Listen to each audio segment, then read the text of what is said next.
Radhe Radhe friends. आज हम लोग स्टडी कर रहे हैं पैरेलल लाइंस के बारे में। पैरेलल लाइंस क्या होती हैं?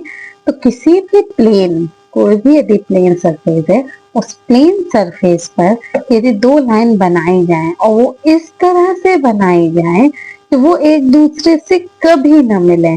कभी ना मिले तो मतलब एक दूसरे को कभी काटे भी ना। ऐसी कंडीशन में इन लाइंस को क्या कहा जाता है? Parallel lines.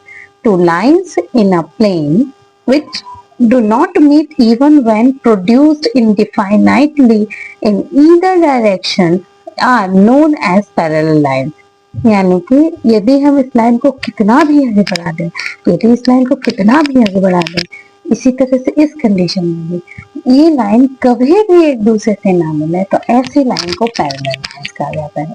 या हम इसका एक और डेफिनेशन दे सकते हैं कि ये ऐसी दो लाइन जिनके बीच की दूरी या दो बिंदुओं के बीच की दूरी हमेशा ही सेम रहे, ऐसी लाइन को पैरेलल लाइंस कहा जाता है। यहाँ पर हम देख रहे हैं दो लाइन है L और M, ठीक है।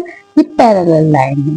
क्यों? क्योंकि हम चाहे जितना आगे बढ़ाते ये एक दूसरे से कभी नहीं मिलेंगे, ठीक है। इस कंडीशन में इन लाइन को लिखा जाता है L और इस तरह से दो लाइंस को खींचे दिया जाता है, इस तरह से दो पैरेलल लाइंस को और M लिख दिया जाता है। तो L is parallel to M, इसको ऐसे रीड किया जाता है। अब इसका अपोजिट भी हो सकता है, यदि L M के पैरेलल है तो M भी M के पैरेलल होगा। तो ये थी पैरेलल लाइंस का इंट्रोडक्शन। नेक्स्ट क्लास में हम इससे रिलेटेड अदर फैक्ट के बारे में देखेंगे। दो लाइन के बीच में पैरेलल लाइन को किस तरह से ड्रॉ किया जाता है ये भी हम देखेंगे, क्योंकि इसमें बहुत ज्यादा बच्चों को प्रॉब्लम जाता है। चलिए, तब तक के लिए Radhe Radhe. Please please please like, share and subscribe my channel. Radhe Radhe.